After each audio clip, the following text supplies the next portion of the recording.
അഖിലാണ്ട തേജസായി അങ്ങയെ കാണുവാൻ അനുവാദം നൽകണേ സർവേശ്വര. അനുവാദം നൽകണേ സർവേശ്വര. ഏകമായി നിന്നൊരു ബോധം തന്നാകുന്നു സൃഷ്ടിയായി വന്നതെന്നറിയിച്ചൂനേ. സൃഷ്ടിയായി വന്നതെന്നറിയിച്ചൂനേ.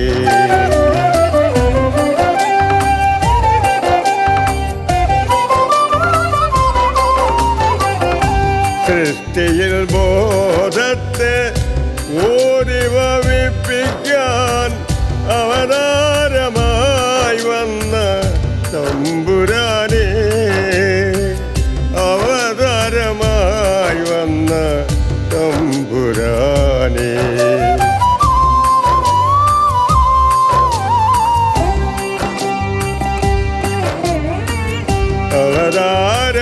അവതാരമറിയിക്കുന്ന അറിവ് ഗ്രഹിക്കുമ്പോൾ അവതാരം ബോധമായി നിൽക്കുന്നുണ്ട്.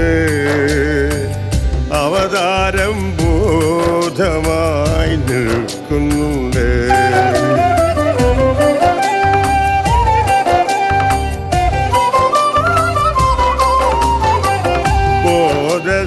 ബോധസ്വരൂപനം തന്നുടെ വാഴ്ചയാൽ ഈ ലോക സൃഷ്ടികൾ അറിയുന്നുണ്ട്. ദേവനിൽ ദേവാ ശുഭാനന്ദ ദേവാ നിന്നുടെ ശോഭ ഞാൻ കണ്ടേ. നിന്നുടെ ശോഭ ഞാൻ കണ്ടേ.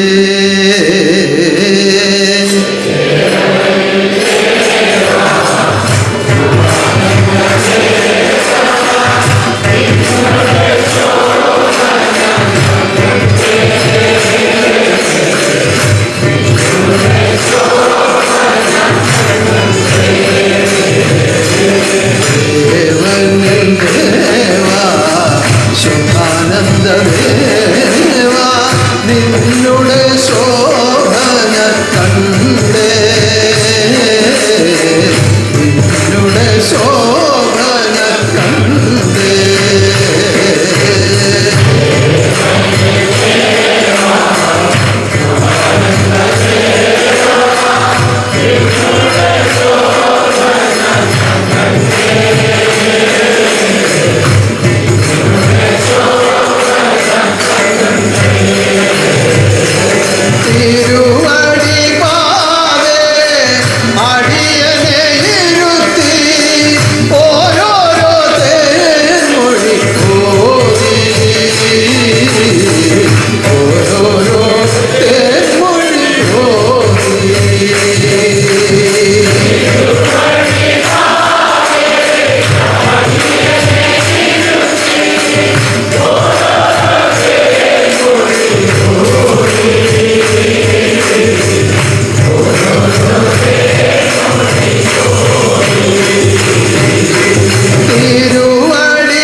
തേനിനേക്കാളും തെൻകട്ടയേക്കാളും അതിമധുരമേറുന്ന ആ മഹാതിരുവചനങ്ങൾ ഭക്തലോകത്തിനായി അനർഗളം ഒഴുക്കിക്കൊണ്ട് മഹാശക്തി പ്രത്യക്ഷമായി വാഴുന്ന ഈ സുവർണാവസരത്തിൽ ഈ പൊന്നുപാദത്തിലെത്തുവാനും ആശ്രയിച്ച് ജീവിക്കുവാനും പരമഭാഗ്യം ലഭിച്ച പൊന്നോമന സന്താനങ്ങളെ, ആത്മബന്ധുവാകുന്ന നിത്യബന്ധുവാകുന്ന നിത്യരക്ഷകനാകുന്ന ദൈവത്തിൻ്റെ ഉന്നതമാകുന്ന കലിയുഗ അവതാര സുദിനത്തിൻ്റെ പക്കനാൾ കൂടിയായ ഈ പൂരം പക്കനാൾ ദിനത്തിൽ ഇപ്രകാരം ഈ ഞായറാഴ്ച ആരാധന ഒത്തുവന്നത് നിങ്ങൾക്കുള്ള പുണ്യതകൾ കൂടുതൽ ലഭിക്കുന്നതിനുള്ള അവസരമാണ്. കൂടുതൽ കൂടുതൽ പുണ്യങ്ങളെ ആത്മാവിൽ നിറച്ചുകൊണ്ട് ഈ ആരാധനയിൽ കൂടി ആനന്ദിക്കുവാൻ മഹാശക്തി നിങ്ങളെല്ലാം അനുഗ്രഹിക്കുമാറാകട്ടെ. ഇപ്പോൾ ഞാൻ കീർത്തിച്ച കീർത്തനത്തിൽ തേൻമൊഴി ഓതി എന്ന് ഒരു വരിയുണ്ട്. ആദ്യം പാടിയത് എന്താണ്? ദേവൻ ദേവാ ശുഭാനന്ദ ദേവാ നിന്നുടെ ശോഭ ഞാൻ കണ്ടേ. അതിൻ്റെ അടുത്ത വരിയിലാണ് പറയുന്നത് തേൻമൊഴി ഓതി നൽകി. ഇത് തേൻമൊഴി ആണെന്ന് തിരിച്ചറിവുണ്ടാകുന്നത് ഈ കാഴ്ച ലഭിച്ചു കഴിയുമ്പോഴാണ്. അതുവരെ ഒരു അനുസരണയോടുകൂടി ഇതിൽ പിൻപറ്റി പോവുക എന്നുള്ളതാണ്. ഈ കാഴ്ച ഉള്ളിൽ ലഭിച്ചു കഴിയുമ്പോൾ ഈ കേട്ടുകൊണ്ടിരുന്ന ശബ്ദമാണ് ഇതിന് കാരണമായി തീർന്നത് എന്ന തിരിച്ചറിവ് ആത്മാവിൽ ഉണ്ടാകുമ്പോൾ തേനിനേക്കാളും തേൻ കട്ടയേക്കാളും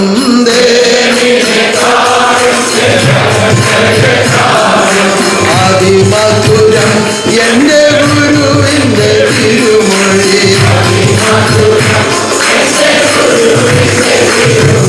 ആ തിരിച്ചറിവ് ഉണ്ടായിക്കഴിഞ്ഞാൽ പിന്നെ ഞായറാഴ്ച വരാൻ കാത്തിരിക്കുകയാണ്, എന്തെങ്കിലും ഒരു സാഹചര്യം ഉണ്ടാവാൻ കാത്തിരിക്കുകയാണ്, ഒന്ന് നേരിട്ട് കാണണം, ആ ശബ്ദം ഒന്ന് കേൾക്കണം, എന്തെങ്കിലും ഒരു തിരുമൊഴി ഒന്ന് കേട്ടാൽ മതി, ആ പുഞ്ചിരി ഒന്ന് കണ്ടാൽ മതി. ആ ആഗ്രഹമാണ് പിന്നെ ആത്മാവിന്.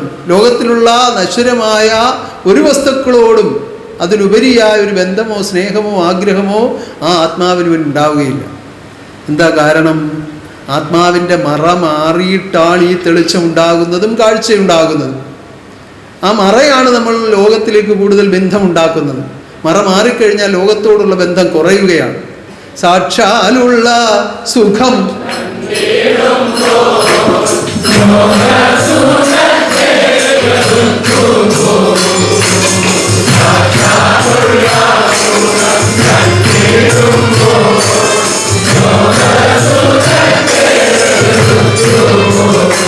നിഷ്കളങ്ക സ്വരൂപനാകുന്ന ഗുരുവിൻ്റെ ആ നിഷ്കളങ്കാഭ അത് ആത്മാവിൽ തട്ടുന്നതാണ് സാക്ഷാലുള്ള സുഖം.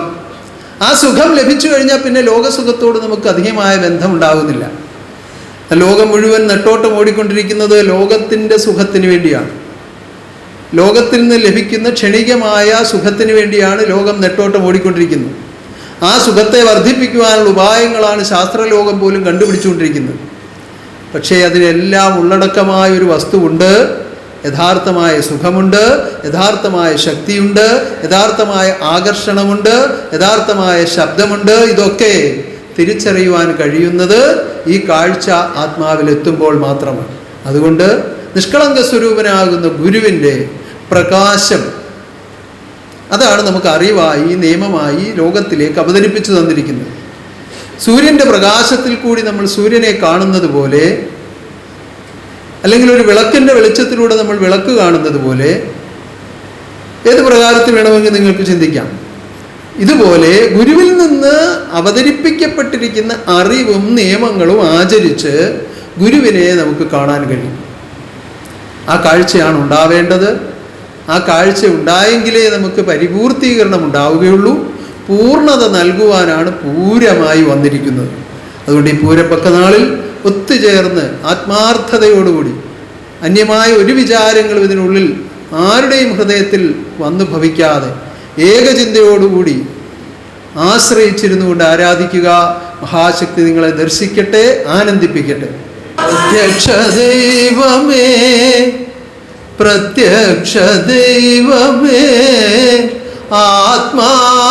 ആത്മാവിലാനന്ദം നൽകുന്ന ദൈവമേ, പ്രത്യക്ഷ ദൈവമേ, പ്രത്യക്ഷ ദൈവമേ,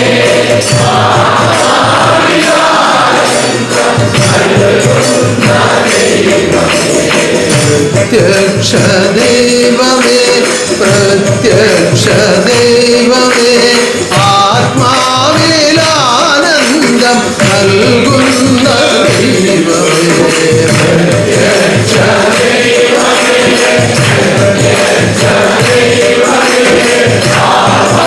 ആത്മാവിലാനന്ദം നൽകുന്ന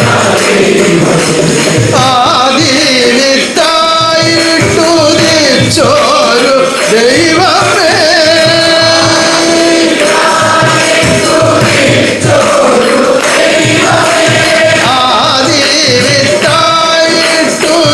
ആദിവിത്തായിട്ടുദിച്ചോരു ദൈവമേ,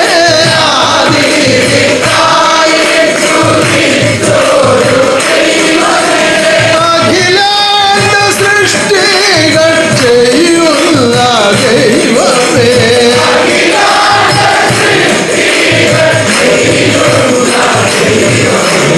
പ്രത്യക്ഷ ദൈവമേ, പ്രത്യക്ഷ ദൈവമേ, ആത്മാവിലാനന്ദം നൽകുന്ന ദൈവമേ, പ്രത്യക്ഷ ദൈവമേ, പ്രത്യക്ഷ ദൈവമേ,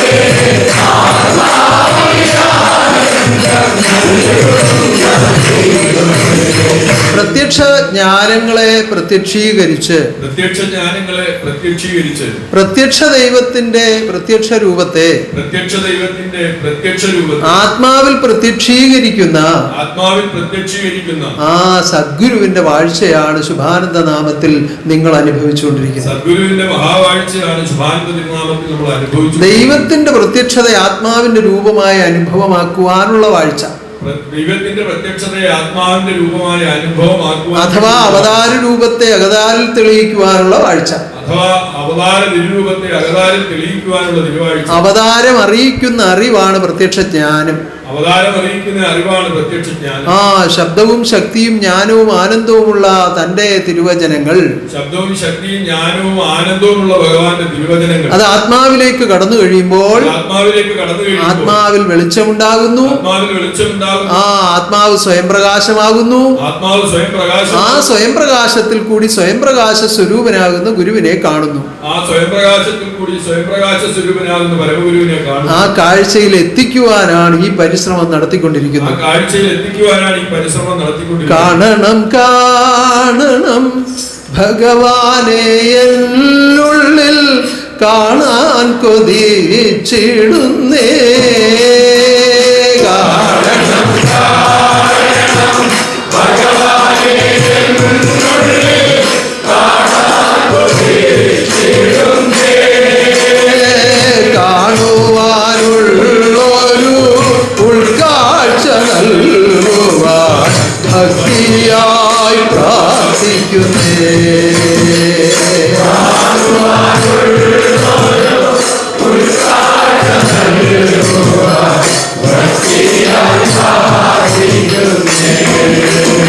ഇതും ഭഗവാന്റെ ഏറ്റവും വലിയ കാരുണ്യമാണ്.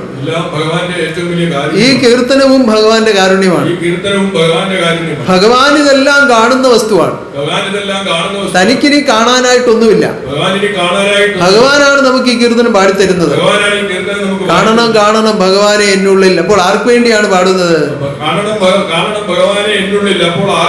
ആ ഇനിയും കാഴ്ച ലഭിക്കാത്തവർക്ക് വേണ്ടിയാണ് പാടുന്നത്. അത് കാരുണ്യമല്ലേ? കാരണം അങ്ങനെ ഒരു അപേക്ഷ ഭഗവാന്റെ മുന്നിൽ വെക്കുവാനുള്ള അറിവ് മർത്യജന്മങ്ങളിൽ ഇല്ല എന്ന് കണ്ടുകൊണ്ട് ആ അപേക്ഷയും തയ്യാറാക്കി നിങ്ങൾക്ക് തരികയാണ്. അതൊക്കെ ചിന്തിക്കുമ്പോൾ കാരുണ്യമെന്നല്ലാതെ ഒന്നിനെയും കുറിച്ച് നമുക്ക് ചിന്തിക്കാൻ കഴിയില്ല. ആ അങ്ങനെ മഹാകാരുണ്യം ചൊരിഞ്ഞുകൊണ്ട് അത്ഭുത പുരുഷൻ അവതാരമായി വാഴുന്നു ശുഭാനന്ദ നാമത്തിൽ. ഓരോ അറിവും ആത്മാവിന്റെ പരിപൂർണതയ്ക്കുള്ളതാണെന്നുള്ള ബോധ്യം ഉണ്ടാവണം. ആ ബോധ്യം ഉണ്ടായി കഴിയുമ്പോൾ ഒരു അറിവും നമുക്ക് വിട്ടുകളയാനില്ല. നമ്മുടെ മഹാഗോപുര നിർമ്മാണം ആരംഭിച്ച സമയത്ത് പല കാഴ്ചകളും കണ്ടിട്ട് അത് ചിത്രങ്ങളാക്കി എന്റെ മുന്നിൽ കൊണ്ടുവരും നമ്മുടെ ആത്മദീപം. ചിത്രങ്ങളാക്കി തിരുമുമ്പിൽ കൊണ്ടുവരും ആത്മദീപം. അപ്പോ ചെറുത് കാണും, അതിൽ വലുത് കാണും, പല രൂപത്തിലുള്ളത് കാണും. അത് ചെറുത് കാണും, വലുത് കാണും, പല രൂപത്തിലുള്ളത് കാണും. പക്ഷെ ഇത് എവിടെ ചേർക്കണമെന്ന് ഈ വരച്ച ആളിനും കൃത്യമായി ബോധ്യമില്ല. ഇത് എവിടെ ചേർക്കണമെന്ന് ഈ വരയ്ക്കുമ്പോൾ കൃത്യമായ ബോധ്യമില്ല. പക്ഷെ ഇത് വരച്ച് കണ്ടതായതുകൊണ്ട് വരച്ചു കൊണ്ടുവരികയാണ്. ഇത് കണ്ടതായത് വരച്ചു കൊണ്ടുവരിക. അങ്ങനെ വരച്ചു കൊണ്ടുവരുമ്പോൾ ഞാൻ പറയും നമുക്ക് ചെറുതിൽ ചെറുതും വലുതാണ്. വരച്ചു കൊണ്ടുവരുമ്പോൾ ഭഗവാൻ കൽപ്പിക്കും നമുക്ക് ചെറുതിൽ ചെറുതും. അതുകൊണ്ട് അതെല്ലാം സൂക്ഷിച്ചു വെക്കൂ, സമയമാകുമ്പോൾ ഞാൻ പറയാവുന്നു. അതെല്ലാം സൂക്ഷിച്ചു വെക്കൂ, സമയമാകുമ്പോൾ. അങ്ങനെ ഓരോന്ന് അതിന്റെ സമയമായപ്പോൾ അങ്ങനെ ചേർത്ത് ഇതാ മഹാഗോപുരം പൂർത്തീകരിച്ചുകൊണ്ടിരിക്കുകയാണ്. എന്നാൽ അത് കണ്ട സമയത്ത് ഇത് ആവശ്യമുള്ളതായിരിക്കില്ല, വേണ്ട വരയ്ക്കണ്ട എന്ന് തീരുമാനിച്ചിരുന്നെങ്കിലോ. സ്ഥപതികൾ ചോദിക്കുകയാണ് ഇന്ന ഭാഗത്ത് ഒരു സാധനം വരാനുണ്ട്, അത് എന്തുവാ ചെയ്യേണ്ടത് എന്ന് ചോദിക്കുമ്പോ അപ്പോ അവിടെ നിന്ന് ആത്മദീപം വന്ന് എന്നോട് ചോദിക്കുകയാണ്, ഭഗവാനെ അവരിങ്ങനൊരു ആവശ്യപ്പെടുന്നു, അവിടെ എന്താ ചെയ്യേണ്ടതെന്ന് അടിയനോ അറിയില്ല. അപ്പൊ ഞാൻ പറയാണ് ഇന്നടുത്ത് വരച്ച് ഇത്രാമത്തേൽ വെച്ചിരിക്കുന്നുണ്ട്, അതിഞ്ഞെടുത്തോണ്ട് വാ കുട എന്ന് പറയും. ആരാ വരച്ചത്? ആത്മദീപമാ വരച്ചത്.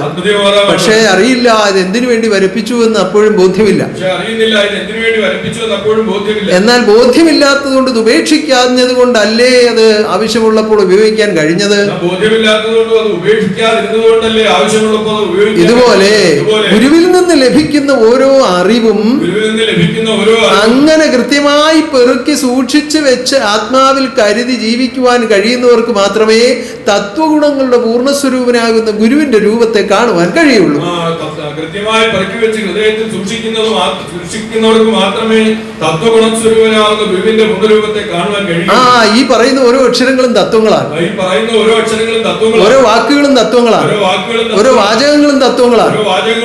ഇത് കൃത്യമായി അടുക്കി പെറുക്കി വെക്കുന്നവർക്കാണ് ആ പൂർണ്ണരൂപത്തെ കാണാൻ കഴിയുന്നത്. തത്വഗുണങ്ങളുടെ പൂർണ്ണരൂപമാണ് ഗുരുവിന്റെ രൂപം. തത്വം ഉത്ഭവിച്ചത് എവിടെ നിന്നാണ്? പുസ്തകങ്ങളിൽ എഴുതി വെച്ചിരിക്കുന്ന തത്വമല്ല. തത്വങ്ങൾ കൊണ്ടങ്ങെഴുതി എഴുത്തുകൾ തത്വങ്ങൾ എന്നുള്ളിൽ ചിന്തിക്കല്ലേ.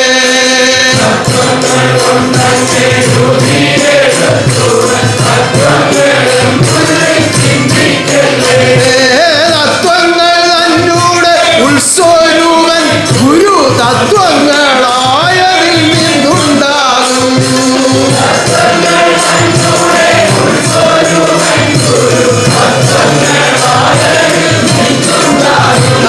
തത്വഗുണങ്ങളുടെ ഉത്ഭവരൂപൻ പരമഗുരുവാണ്. തന്നിൽ നിന്നാണ് ഈ കാണുന്ന സർവ്വതത്വങ്ങളും ഉണ്ടായത്. പുരാണങ്ങളിൽ 96 തത്വങ്ങളെ പറ്റി പറയുന്നു. അതുപോലെ കോടാനുകോടി തത്വങ്ങളുണ്ട്. ഈ തത്വങ്ങളെല്ലാം ഉദയം ചെയ്ത് എവിടെ നിന്നാണ്? ആ ഏകതത്വത്തിൽ നിന്നാണ്, അഥവാ ഏകത്വത്തിൽ നിന്നാണ്. ആ ഏകത്വത്തിലേക്ക് നിങ്ങളെ ഓരോരുത്തരെയും ഏകീഭവിപ്പിക്കുവാനുള്ള മഹാതത്വങ്ങളെയാണ് മഹാശക്തി വിളംബരം ചെയ്തുകൊണ്ടിരിക്കുന്നത്.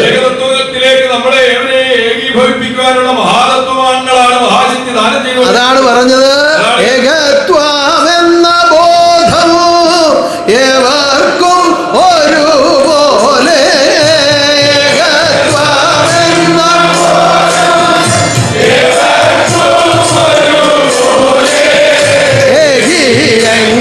ഏകിയെങ്കിലല്ലാതെ മോക്ഷം സിദ്ധമാകില്ല.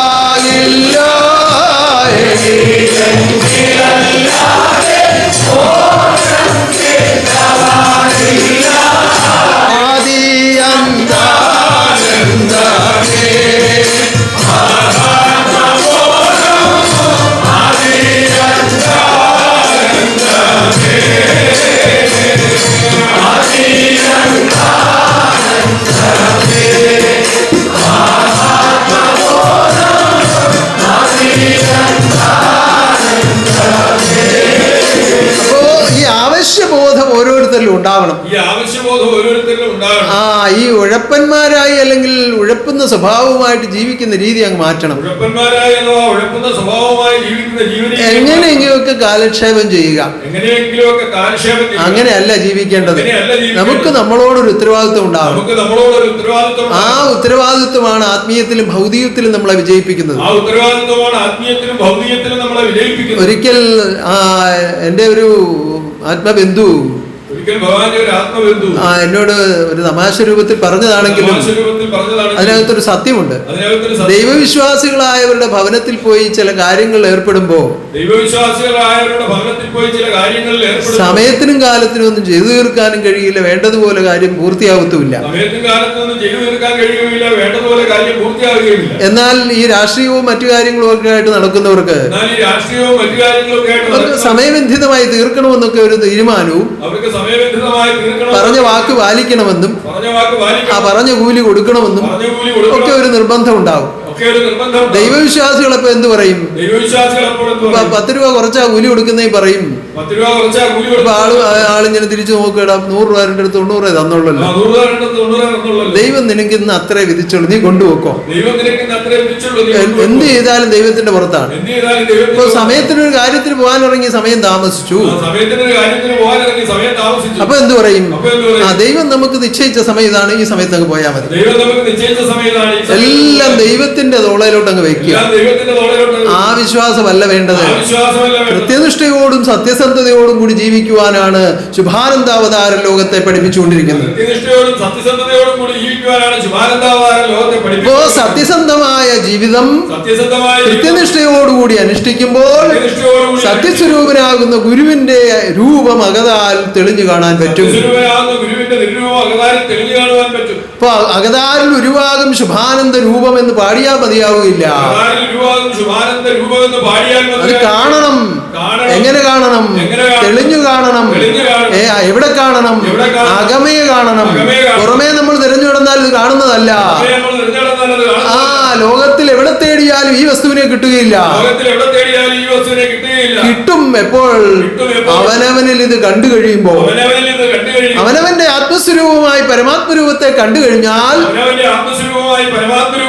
എവിടെ തിരിഞ്ഞൊന്നു നോക്കിയാലും ഗുരുവിന്റെ പൊന്മുഖം തന്നെ കാണാം. എവിടെ തിരിഞ്ഞൊന്നു നോക്കിയാലും ഗുരുവിന്റെ പൊന്മുഖം തന്നെ കാണാം.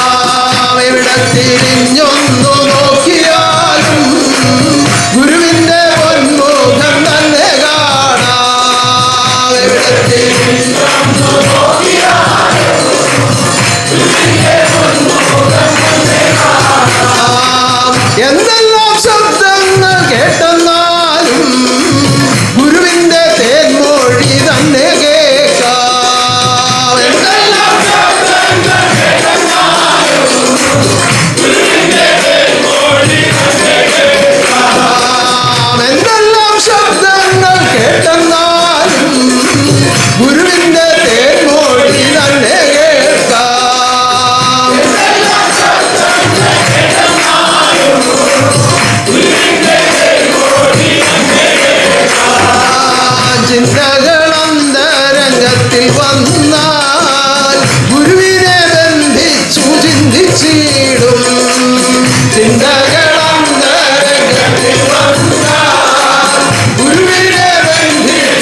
സദ്ഗുരു തിരുമുഖത്തെ എപ്പോഴും കാണുവാൻ പ്രാർത്ഥിച്ചിടും.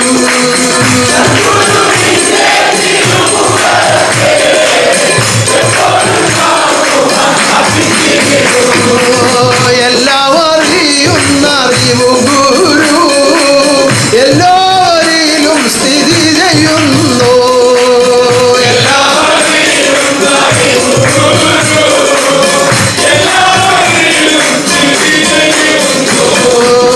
എല്ലാം അറിയുന്ന അറിവു ഗുരു എല്ലാവരിലും സ്ഥിതി ചെയ്യുന്നു.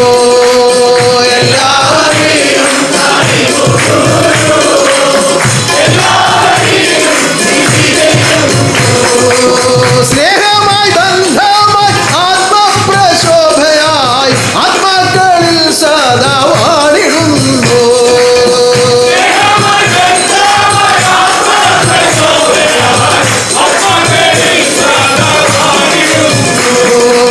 സ്നേഹമായി ബന്ധമായി ആത്മപ്രശോഭയായി ആത്മാക്കളിൽ സദാ വാണിടുന്നു.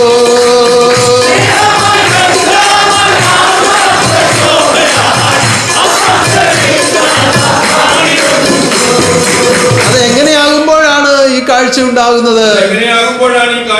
എങ്ങനെയാകുമ്പോഴാണ് ഈ അനുഭവത്തിൽ എത്തുന്നത്? ആ അവതാരം അറിയിക്കുന്ന അറിവ് കൊണ്ട് അകതാൽ ഗുരുരൂപം തെളിയിക്കപ്പെടുമ്പോഴാണ്. അഥവാ ആത്മാവിന്റെ പൂർണ്ണരൂപം ആത്മാവിൽ തന്നെ കാണുമ്പോഴാണ്. അങ്ങനെ ആത്മാവിന്റെ രൂപത്തെ കാണുവാനുള്ള കാഴ്ച ലഭിക്കുന്നതിനുള്ള വ്യവസ്ഥ,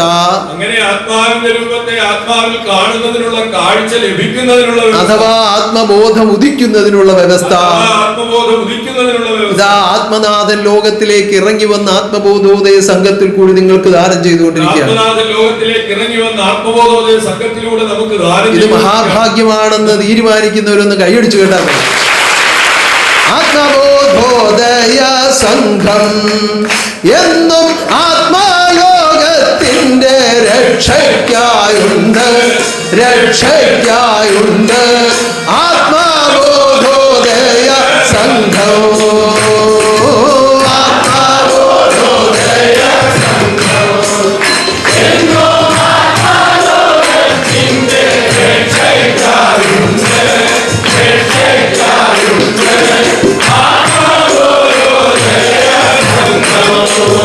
ആത്മനാഥന്റെ തിരുഹൃദയ പ്രകാശമാണ് ആത്മബോധോദയ സംഘം. അപ്പൊ ആ പ്രകാശത്തിലേക്കാണ് നിങ്ങളെ ചേർത്ത് നിർത്തിയിരിക്കുന്നത്. മനഃപൂർവ്വം ഇത് തഴഞ്ഞിട്ട് നിങ്ങൾ ഇരുട്ടിലേക്ക് പോകാതിരുന്നാൽ മതി. ആ ഇരുട്ടുള്ള ഒരു മുറിയിൽ കയറി ഇരുന്നിട്ട് സൂര്യനെ കുറ്റം പറയുന്നത് പോലെ ഹൃദയത്തിന്റെ വാതായനങ്ങൾ മുറുക്കി അടച്ചിട്ട് ആ സർവേന്ദ്രിയങ്ങളും അടച്ചു പിടിച്ചിട്ട് ഞാനൊന്നും കാണുന്നില്ല, ഞാനൊന്നും കേൾക്കുന്നില്ല, ഞാനൊന്നും അറിയുന്നില്ല എന്ന് പുലമ്പാതെ ആ കണ്ണു തുറന്ന് കാണുക, കാത് തുറന്ന് കേൾക്കുക, ഹൃദയം തുറന്ന് അറിയുക, ഹൃദയത്തിൽ തന്നെ കാണുക. കാണുക കാണുക ഗുരുരൂപത്തെ ആത്മാവിൽ തന്നെ നീ കണ്ടുകൊള്ളുക.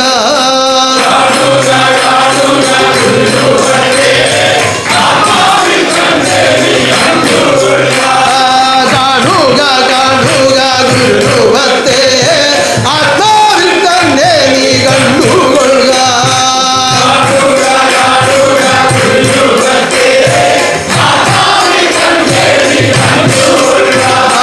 ആത്മാവിൽ ഈ കാഴ്ച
ഭവിക്കുമ്പോൾ ഇങ്ങനെ അവതാരമറിയിക്കുന്ന അറിവ് ആത്മാവിൽ ഭവിക്കും. ആദിപരാവരന്റെ ആത്മാവിൻ രൂപമായി വാഴുന്ന രൂപം തന്നെ ശുഭാനന്ദം. ആദിപരാവരന്റെ ആത്മാവിൻ രൂപമായി വാഴുന്ന രൂപം തന്നെ ശുഭാനന്ദം. ഇതെല്ലാം നമുക്ക് അനുഭവമാകാനുള്ളതാണ്. ഇതെല്ലാം നമുക്ക് അനുഭവമാകാൻ ഇത് കുറച്ചു പേർക്ക് വേണ്ടി മാത്രമുള്ളതല്ല, കുറച്ചുപേർക്ക് വേണ്ടി ലോകത്തിൽ ജനിച്ച് ജീവിക്കുന്ന സർവാത്മാക്കൾക്കും വേണ്ടിയുള്ളതാണ്. ലോകത്തിൽ ജനിച്ച് ജീവിക്കുന്ന സർവാത്മാക്കൾക്കും വേണ്ടി, വരുവാനുള്ളവർക്കും മുൻപേ കടന്നുപോയവർക്കും ജീവിച്ചിരിക്കുന്നവർക്കും വേണ്ടിയാണ് അവതാരത്തിന്റെ വാഴ്ച. വരുവാനുള്ളവർക്കും മുൻപേ കടന്നുപോയവർക്കും ജീവിച്ചിരിക്കുന്നവർക്കും വേണ്ടിയാണ് തിരുവതാരത്തിന്റെ വാഴ്ച. അതുകൊണ്ട് ആശ്രയിക്കുക. പരിപൂർണ പരിശുദ്ധിയോടുകൂടി ജീവിതം ചെയ്യുവാൻ ആത്മനാഥൻ അടിയങ്ങളിൽ കരുണ ചൊരിയണമേ. പൂർണ്ണ പരിശുദ്ധിയോടുകൂടി ജീവിതം ചെയ്യുവാൻ ആത്മനാഥൻ ഞങ്ങളിൽ കരുണ ചൊരിയണമേ. ആ പരിശുദ്ധതയുടെ പരിപൂർണതയിൽ പരമഗുരുവിന്റെ രൂപത്തെ കാണുവാൻ ഇടയാകണമേ. പരിശുദ്ധതയുടെ പരിപൂർണതയിൽ പരമഗുരുവിന്റെ തിരുരൂപത്തെ കാണുവാൻ കരുണ ചൊരിയണമേ. ഇങ്ങനെ ആർത്തിയോടുകൂടി പ്രാർത്ഥിച്ചാൽ ആത്മാവിന്റെ രൂപമായി തന്നെ ആത്മനാഥനെ കാണുവാനുള്ള ഭാഗ്യം ഉണ്ടാവുകയാണ്. അറിയുവാൻ ആത്മാവല്ലാതെ ഒരുവരില്ല എന്ന് പറഞ്ഞത് വെറുതെ അല്ല. ആത്മാവ് കൊണ്ടല്ലാതെ ആത്മനാഥനെ കാണുവാൻ മറ്റൊരു മാർഗവുമില്ല. അങ്ങനെ കാണുവാനുള്ള ആത്മാവിനെ നിങ്ങൾക്കായി ആത്മനാഥൻ പ്രദാനം ചെയ്തിരിക്കുന്ന മഹാഭാഗ്യത്തെ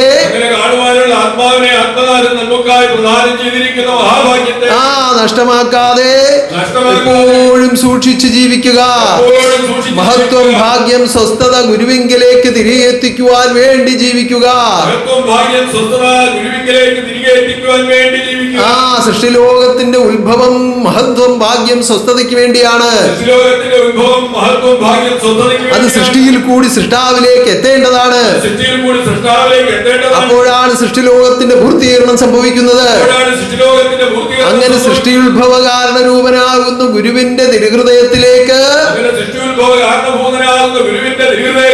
ഈ മഹത്വം, ഭാഗ്യം, സ്വസ്ഥത തിരികെ ഏൽപ്പിച്ച്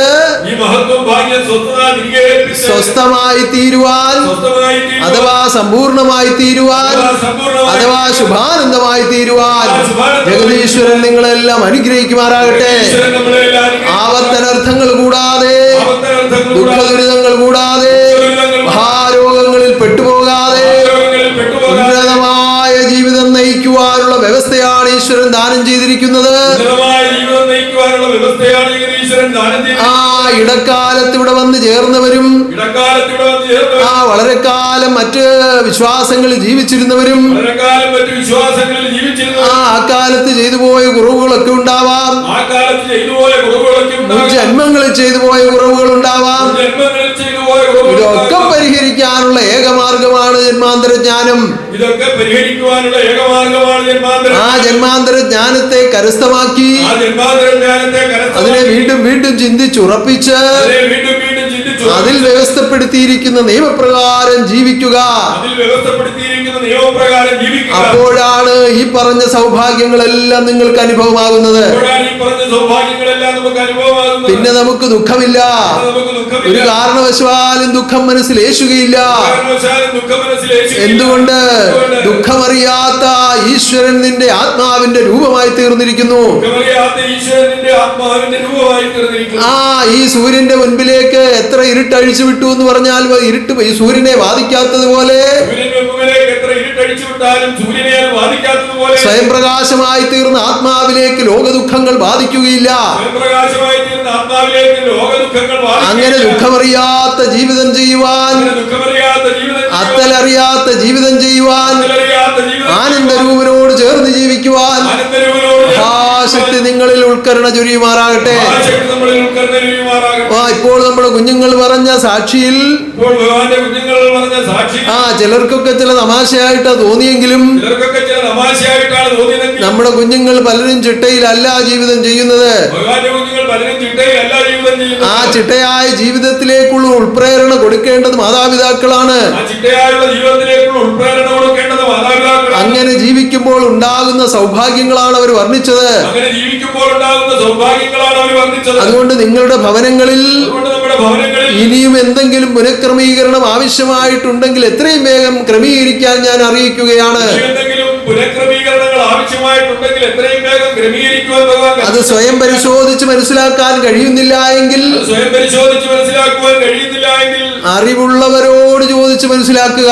അറിവുള്ളവരോട് ചോദിച്ച് മനസ്സിലാക്കുക. അറിവുണ്ടെന്ന് പ്രഖ്യാപിക്കുന്നവരോടല്ല, അറിവുണ്ടെന്ന് പ്രഖ്യാപിക്കുന്നവരോട് അറിവിൽ കൂടി ജീവിച്ച് ഈ വിജയോത്സവം കൊണ്ടാടുന്ന ഹൃദയങ്ങളോട് ചോദിച്ച് മനസ്സിലാക്കുക. അറിവിൽ കൂടി ജീവിച്ച് ഈ വിജയോത്സവം കൊണ്ടാടുന്ന ഹൃദയങ്ങളോട് ചോദിച്ചറിവ്. അല്ലാതെ അറിവുണ്ടെന്ന് പറഞ്ഞ് ലോകരംഗത്ത് വലിയ പ്രഖ്യാപനം നടത്തുന്നവർക്കൊന്നും അറിവില്ല. അങ്ങനെ അറിവുണ്ടെന്ന് പറഞ്ഞ് ഈ ലോകത്തിൽ വല്ല പ്രഖ്യാപനം നടത്തുന്നവർക്കൊന്നും അറിവില്ല.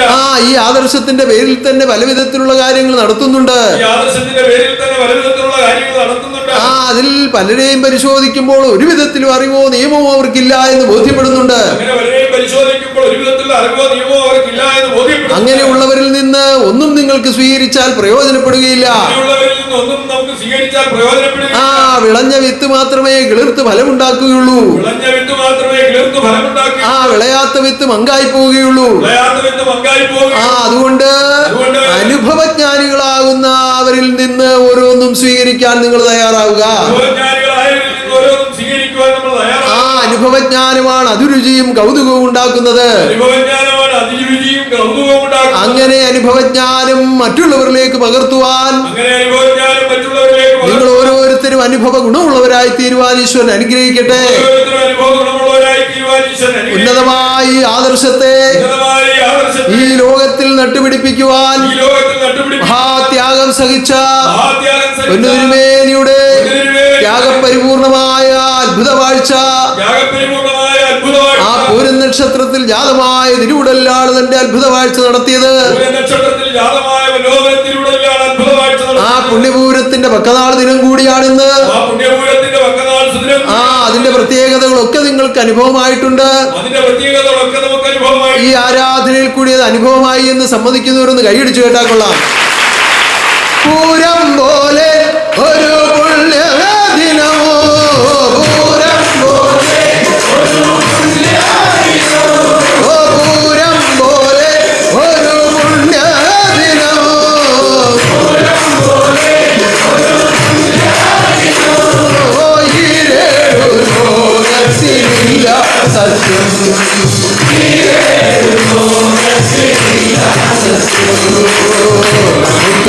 ൊരുമിച്ചു പൂരത്തെ ആഘോഷിക്കാം.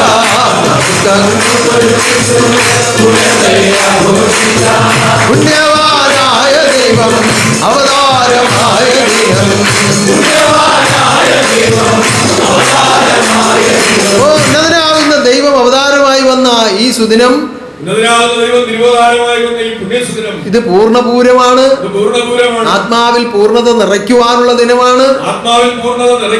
അതിന്റെ തത്വം അറിഞ്ഞ് ആശ്രയിക്കുവാനും ആരാധിക്കുവാനും അറിവിൽ കൂടി ജീവിക്കുവാനും ഈശ്വരൻ നിങ്ങളെല്ലാം അനുഗ്രഹിക്കട്ടെ. വളരെ വിശദമായി പൂരം നക്ഷത്രത്തെ കുറിച്ച് ഞാൻ പലപ്പോഴും അറിയിച്ചിട്ടുള്ളതാണ്. അനേകം കീർത്തനങ്ങൾ പൂരം നക്ഷത്രത്തെ കുറിച്ച് കീർത്തിച്ചിട്ടുണ്ട്. പൂരം എന്നൊരു വാക്ക് ഉൾപ്പെടുത്തിക്കൊണ്ട് കീർത്തിക്കുന്നതല്ല. പൂരമെന്ന സത്യത്തെ വിശദീകരിക്കുന്നതാണ് കീർത്തനങ്ങൾ.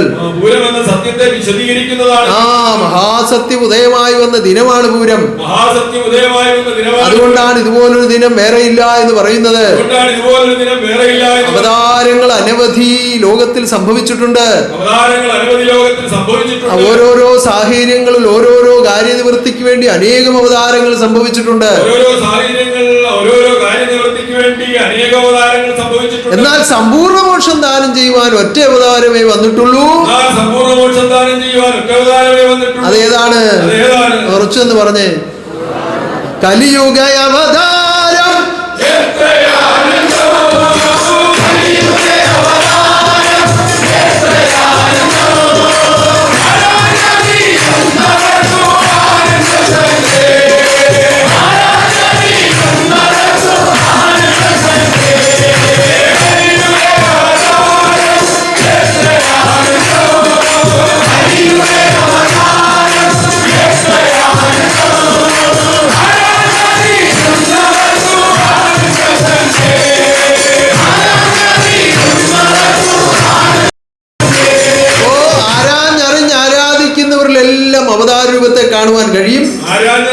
ആരാധിക്കുന്നവരെല്ലാം തിരുവോധാനം ആ അത്ഭുതാവതാരം സംഭവിച്ച ഈ പുണ്യപൂരം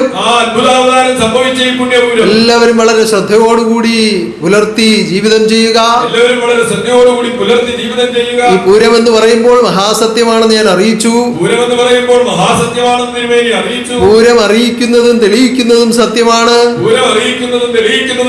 നിങ്ങളിൽ അനുഭവമാക്കുന്നത് സത്യമാണ്. സത്യമാണ് ഏതു കാലത്തും ഉള്ളതായി തന്നെ നിൽക്കുന്നത്.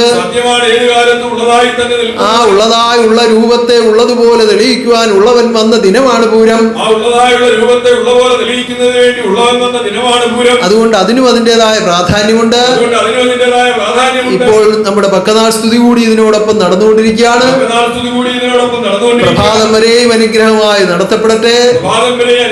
നാടിന്റെ നാനാഭാഗങ്ങളിലുള്ള നമ്മുടെ ആശ്രമങ്ങളിൽ ഇത് നടന്നുകൊണ്ടിരിക്കുന്നു. എല്ലാ ഇടങ്ങളിലും ഈ അനുഗ്രഹ വർഷം ഉണ്ടാവട്ടെ. വിദേശ രാജ്യങ്ങളിൽ ഈ ആനന്ദ നടനം ഉണ്ടാവട്ടെ.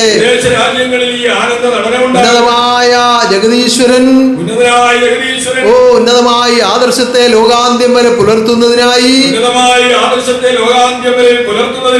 തിരിച്ചെഴുന്നള്ളി വരുവാനും ലോകാന്ത്യം വരെ വാഴുവാനും തീരുമാനം ചെയ്തതാണ് ഭക്തലോകത്തിന്റെ മഹാഭാഗ്യമായി തീർന്നത്.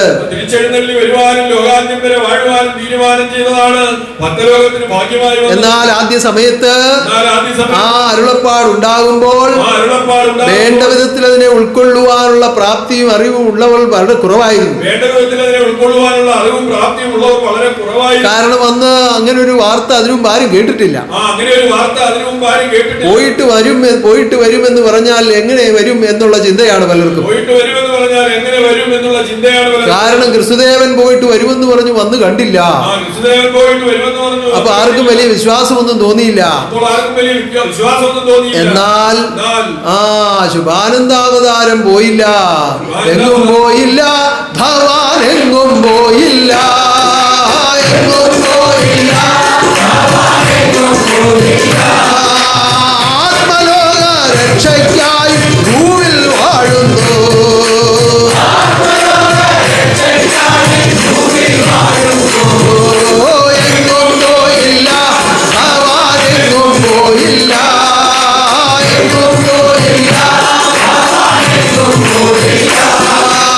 ആത്മലോക രക്ഷയ്ക്കായി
മാറ്റമില്ലാതുള്ള ശക്തി ലോകരംഗത്തിൽ,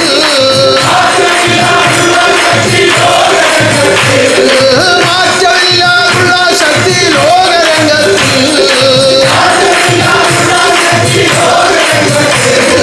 ആത്മബോധോദയ സംഘം നടത്തിയിടുന്നു. മാറ്റമില്ലാതുള്ള ശക്തി ലോകരംഗത്തിൽ, ആത്മബോധോദയ സംഘം നടത്തിയിടുന്നു.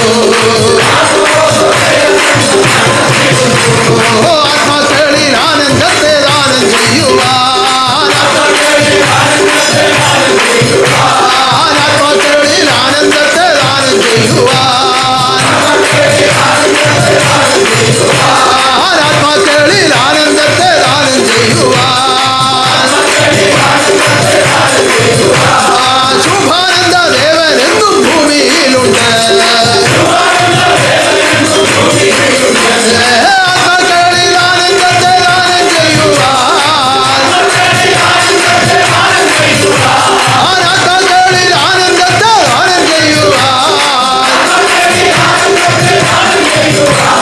ശുഭാനന്ദ അവതാരം ഭൂമിയിലുണ്ട്. ആത്മാക്കളിൽ ആനന്ദത്തെ ദാനം ചെയ്യുവാൻ, ആത്മാക്കളിൽ ആനന്ദത്തെ ദാനം ചെയ്യുവാൻ, ശുഭാനന്ദ അവതാരം ഭൂമിയിലുണ്ട്. ആത്മാക്കളിൽ ആനന്ദത്തെ ദാനം ചെയ്യുവാൻ, ശുഭാനന്ദ അവതാരം ഭൂമിയിലുണ്ട്.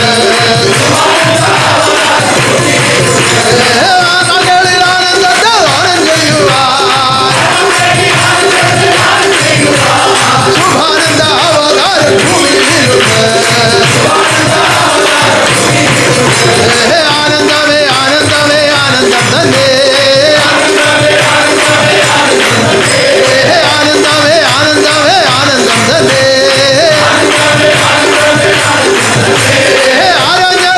ആരാഞ്ഞിടുന്നോരിൽ ആനന്ദം തന്നെ, ആനന്ദമേ ആനന്ദമേ ആനന്ദം തന്നെ,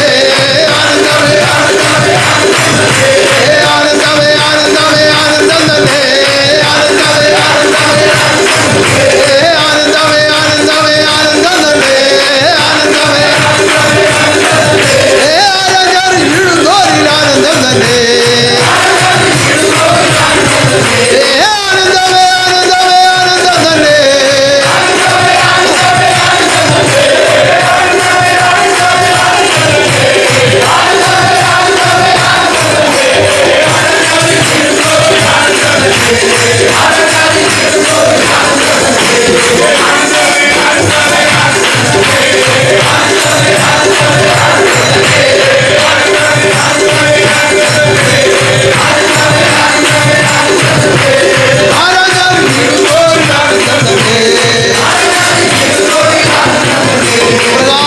രക്ഷകനാകുന്ന ദൈവം തിരിച്ചുദയമായി വന്ന ഉത്രാടം ജന്മനക്ഷത്രം.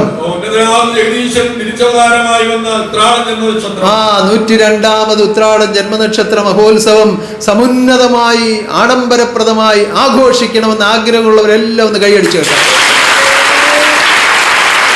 ഉത്സവം ആഘോഷിക്കാം, ജ്ഞാനോത്സവം ആഘോഷിക്കാം, ഉത്സവം ആഘോഷിക്കാം,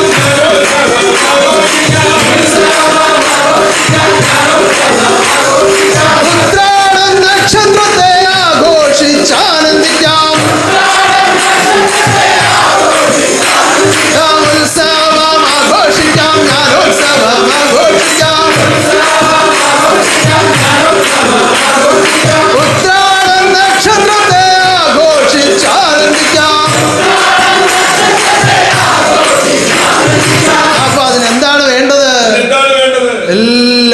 ഒരുക്കപ്പെടണം. എല്ലാം ഒരുക്കപ്പെടണം.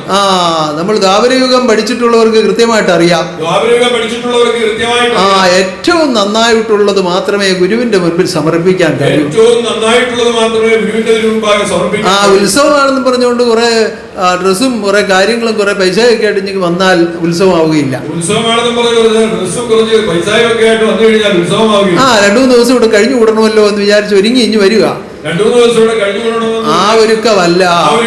ഒന്നുമില്ലാത്ത സമയത്ത് എന്റെ സന്താനങ്ങൾ ഒരുങ്ങി ഹൃദയങ്ങൾ ഒന്നുമില്ലാതിരുന്ന സമയത്ത് ഭഗവാന്റെ സന്താനങ്ങൾ ഒരുങ്ങി ഹൃദയങ്ങളാണ് ഒരുങ്ങിയത്. എന്നാ ഇപ്പോ പലരുടെയും ധാരണ എനിക്ക് 100 രൂപ കൊടുക്കാനുണ്ടല്ലോ 200 രൂപ കൊടുക്കാനുണ്ട് അത് മതി എന്നതാണ്. കഴിഞ്ഞ ഉത്രാടത്തിന് ഞാൻ 1000 രൂപ കൊടുത്തായിരുന്നു. ഈ പ്രാവശ്യം അത്രയെങ്കിലും കൊടുക്കണം. ഇതാ പലരും ഒരുക്കുന്നത്. അതും ആവശ്യമാണ്. ബാഹ്യമായ പല കാര്യങ്ങൾ നടത്താൻ ധനം ആവശ്യമാണ്. പക്ഷേ ജ്ഞാനോത്സവം ആഘോഷിക്കണമെങ്കിൽ ഹൃദയങ്ങൾ ഒരുങ്ങണം. ഹൃദയങ്ങൾ ഒത്തുചേർന്ന് ഗുരുവിന്റെ ജന്മദിനം.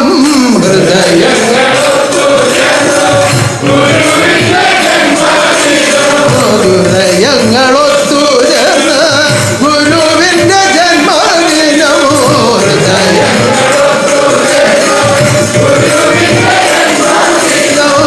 ആഘോഷിച്ചാൽ അനുദിനം ആനന്ദം തന്നെ.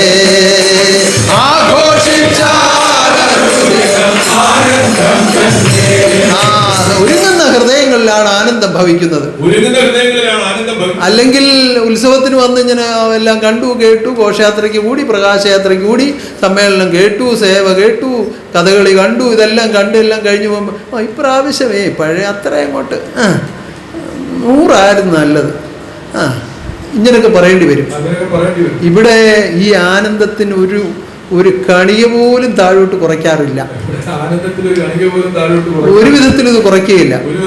ഇത് അഗ്നിയോട് സമാനമായിട്ട് അല്ലെങ്കിൽ ഉദാഹരിച്ചപ്പോഴും പറയാറുണ്ട്. അഗ്നിയുടെ സ്വഭാവം എന്താണ്? എപ്പോഴും അത് മുകളിലോട്ടാണ് പ്രവഹിക്കുന്നത്. അത് മുകളിലേക്ക് അങ്ങ് പോകാൻ അതങ്ങ് വെമ്പൽ കൊണ്ട് നിൽക്കുന്ന പോലെയാണ് അഗ്നി നിൽക്കുന്നത്. ഈ ആനന്ദത്തിന്റെ സ്വഭാവം അതാണ്. എപ്പോഴും ഉന്നതമായ അവസ്ഥകളിലേക്ക് അതിങ്ങനെ പ്രവഹിച്ചു. അതിനെ സ്വീകരിക്കണമെങ്കിൽ ഉയർന്ന ഒരു സ്ഥലത്തൊരു സാധനം ഇരിക്കുമ്പോൾ നമ്മൾ എങ്ങനെയാ അത് എടുക്കുന്നത്? അത്രയും ഉയരത്തിൽ എത്തത്തക്ക വിധം ഒരു ഏണിയോ അല്ലെങ്കിൽ ഒരു ഡെസ്കോ അല്ലെങ്കിൽ ഒരു ബെഞ്ചോ എന്ത് അതിന് പറ്റിയ ഒരു ഉപകരണം അതിന് നമ്മൾ ഉപയോഗിക്കും. എത്ര ഉയരമുണ്ടോ അതിനനുസരിച്ചൊരു ഉപകരണം നമ്മൾ ഉപയോഗിക്കും. എന്നതുപോലെ ഒരു ഉപകരണമാണ് ഈ നിയമജീവിതം എന്ന് പറയുന്നത്. നിയമത്തിൽ കൂടി ജീവിച്ച് ആമയങ്ങൾ തീർന്നു കഴിയുമ്പോൾ ഉന്നതമായ ആനന്ദത്തെ നമുക്ക് കരസ്ഥമാക്കാം. അല്ലെങ്കിൽ കുറെ ആരാധനയ്ക്കൊക്കെ വന്ന് കുറെ കാര്യങ്ങളൊക്കെ കണ്ടു കഴിയുമ്പോൾ ഇതിപ്പോ സാധാരണ നടക്കുന്ന പോലെ നടക്കുന്ന കൊള്ളാം, ഇനി നമുക്ക് സൗകര്യമുള്ളപ്പോ പോവാം എന്ന് തീരുമാനിക്കും. ഈ ആർത്തി വർദ്ധിക്കണമെങ്കിൽ എന്ത് വേണം? നിയമം പാലിച്ചങ്ങനെ സ്ഫുടം ചെയ്തിരിക്കണം ഹൃദയം. അപ്പോഴാണ് ഈ ആർത്തി നമുക്കുണ്ടാകുന്നത്. അപ്പോഴാണ് ആനന്ദം ഭവിക്കുന്നത്. അപ്പൊ ജന്മനക്ഷത്രം ആഘോഷിക്കേണ്ടതും അങ്ങനെ തന്നെയാണ്. അല്ലാതെ ലോകത്തിൽ മറ്റു ഉത്സവം നടക്കുന്ന പോലെ കുറച്ച് പാട്ടീസൊക്കെ അടിച്ച് ഓർത്തുമൊക്കെ തലയെ കെട്ടി താല്പര്യം അങ്ങോട്ട് പോകുന്നത് ഇങ്ങോട്ട് കൂടെ എന്നൊക്കെ പറയും. അതല്ല. അണിയണിയായി ചേർന്നിടാം, അറിവിൽ നിത്യം ചേർന്നിടാം, നിരനിരയായി കർമ്മിക്കാം, നിയമത്തിൽ പ്രവർത്തിക്കാം.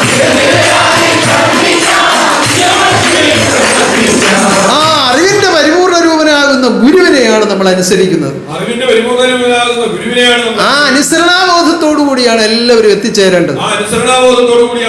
പിന്നെ ബാഹ്യമായിട്ട് എന്തൊക്കെ വേണോ അതെല്ലാം ഒരുക്കേണ്ട ചുമതല നിങ്ങൾക്കാണ്.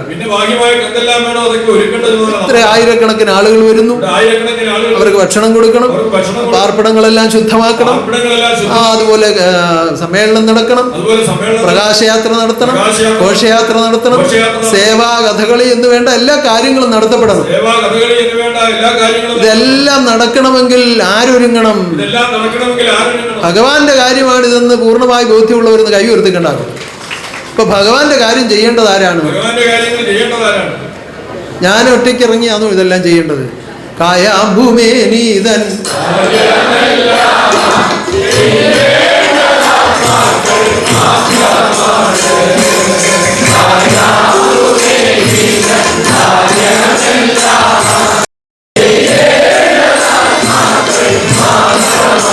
ആ ഉത്തരവാദിത്വത്തോടു കൂടി എല്ലാവരും ഒരുങ്ങുക. ആ ഉത്തരവാദിത്വത്തോടു കൂടി എല്ലാവരും ഒരുങ്ങുക. രാവിലെ വന്ന് ഘോഷയാത്രയിൽ അങ്ങ് പങ്കെടുത്ത് 4 കീർത്തനം പാടിഞ്ഞ് വന്നാൽ അതൊരു സുഖമാണ്. രാവിലെ ഘോഷയാത്രയിൽ ഒന്ന് പങ്കെടുത്ത് 4 കീർത്തനം പാടിഞ്ഞ് വന്നാൽ ഘോഷയാത്ര കഴിഞ്ഞ് ആരാധനയുണ്ട്. ആരാധന കഴിഞ്ഞ് അപ്പുറത്തൊരു പരിപാടിയുണ്ട്. അവിടെ ചെല്ലുമ്പോ എന്തോ ചെയ്യും? പാചകക്കാരോട് വിചാരിക്കും ഞങ്ങൾ ഇപ്രാവശ്യം ഘോഷയാത്രയ്ക്ക് പോവാന്ന് വിചാരിച്ചാൽ എന്തോ ചെയ്യും? അവര് രാത്രി ഉറക്കം പോലും ഇല്ലാതെ അവിടെ നിന്ന് ഒരുക്കിയിട്ടാണ് ഈ സമയമാകുമ്പോൾ ഇത് നിങ്ങൾക്ക് വിളമ്പി എത്തിക്കാൻ പറ്റുന്നത്. കുറച്ചുകൂടി ആളുകൾ ഉണ്ടെങ്കിലോ 1-2 മണിക്കൂറും കൂടെ കഴിഞ്ഞു തുടങ്ങിയാലും കാര്യം നടക്കും. ആള് കുറവാകുമ്പോൾ ചെയ്യുന്നവർക്ക് ഒരു വെപ്രാളമാണ്. അപ്പൊ അതിന് സഹായിക്കാൻ കഴിവുള്ളവരാണ് നിങ്ങൾ എല്ലാവരും. കാരണം ഇന്ന് സ്ത്രീ പുരുഷന്മാരെല്ലാം അല്പാൽപ്പം പാചകമൊക്കെ പരിശീലനമുള്ളവരാണ്. പണ്ടൊക്കെ ആണെങ്കിൽ പുരുഷന്മാര് അടുക്കളയിൽ കയറുകയില്ല. ഇപ്പൊ അങ്ങനെയല്ല, എല്ലാ സ്ത്രീ പുരുഷന്മാരും അടുക്കളയിൽ കയറുകയും പാചകം ചെയ്യുകയും ഒക്കെ ചെയ്യും. ഒക്കെ പരിചയമുള്ളവരാണ് മിക്കവരും. അപ്പൊ അതിന് സഹായിക്കാൻ എല്ലാവർക്കും സാധിക്കുന്ന കാര്യമാണ്.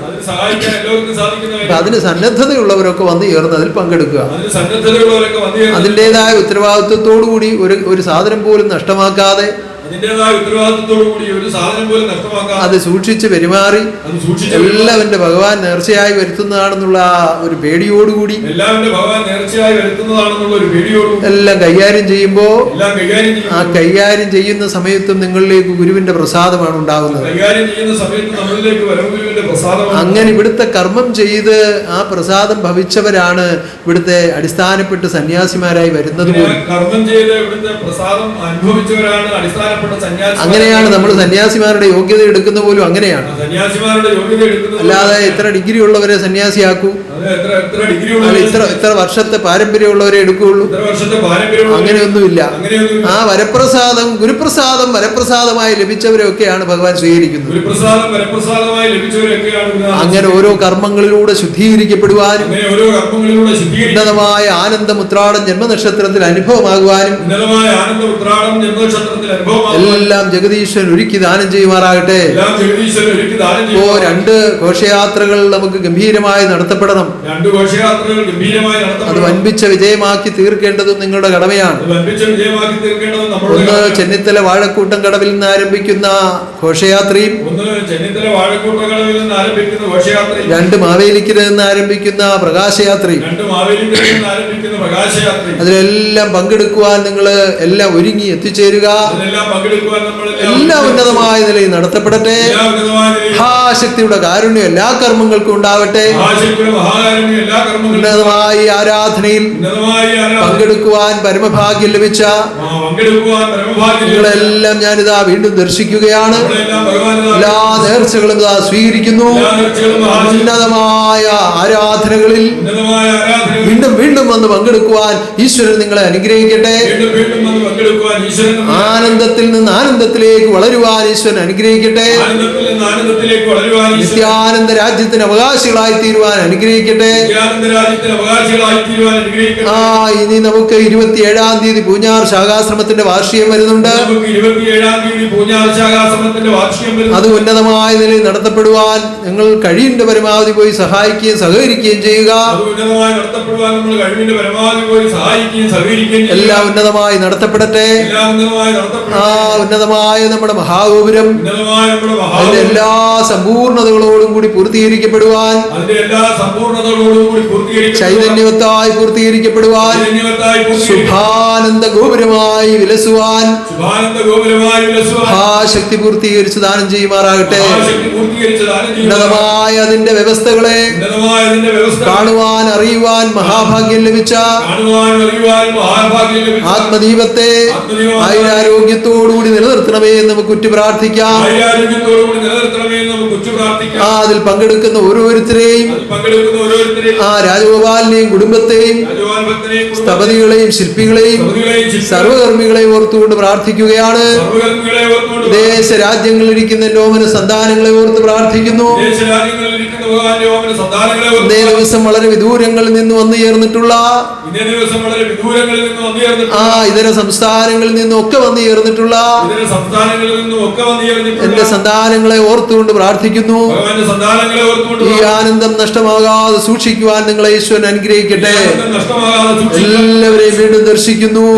എല്ലാവർക്കുമായി ജഗതീശ്വരൻ ലോകരംഗത്തിൽ വാഴുമാറാകട്ടെ, പ്രത്യക്ഷമായി വാഴുമാറാകട്ടെ, ആത്മലോക രക്ഷാർത്ഥം വാഴുമാറാകട്ടെ. ഉന്നതരാകുന്ന ഉടമസ്ഥന്റെ വാഴ്ച എന്നും കാണുവാൻ ഭാഗ്യമുള്ളവരായി ജഗതീശ്വരൻ നിങ്ങളെ അനുഗ്രഹിക്കട്ടെ.